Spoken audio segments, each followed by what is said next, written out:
Good afternoon and welcome to Lunchtime Poetry. My name is Lorie and I'm the teen librarian at Manlius Library, and today I'm going to share with you some selections from a book called Felicity, and the poet is Mary Oliver, and this is a book available in our collection.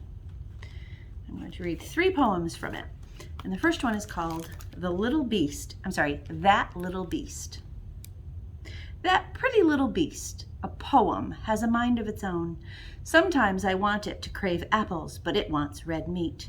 Sometimes I want to walk peacefully on the shore, and it wants to take off all its clothes and dive in.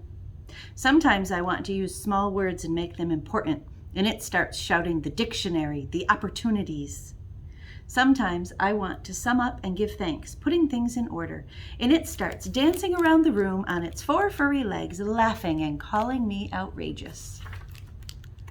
But sometimes, when I'm thinking about you, and no doubt smiling, it sits down quietly, one paw under its chin, and just listens. And that's called That Little Beast.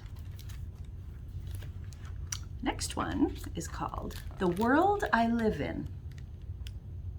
I have refused to live locked in the orderly house of reasons and proofs. The world I live in and believe in is wider than that. And anyway, what's wrong with maybe? You wouldn't believe what once or twice I have seen. I'll just tell you this. Only if there are angels in your head will you ever possibly see one. And that's The World I Live In. And finally, Whistling Swans. Do you bow your head when you pray, or do you look up into that blue space? Take your choice. Prayers fly from all directions. And don't worry about what language you use. God no doubt understands them all. Even when the swans are flying north and making such a ruckus of noise, God is surely listening and understanding. Rumi said, there is no proof of the soul. But isn't the return of spring and how it springs up in our hearts a pretty good hint? Yes, I know, God's silence never breaks, but is that really a problem? There are thousands of voices after all.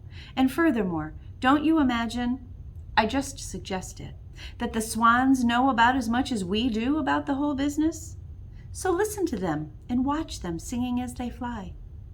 Take from it what you can. And that's called Whistling Swans. And this has been poetry from Felicity by Mary Oliver. Thanks for joining me today. I hope you enjoyed today's poetry selections. My name is Lorie, and I'm the teen librarian at Manlius Library in Central New York. And you can find me here on our YouTube channel every weekday in April in celebration of National Poetry Month. Have a great day. I'll see you tomorrow. Happy poetry.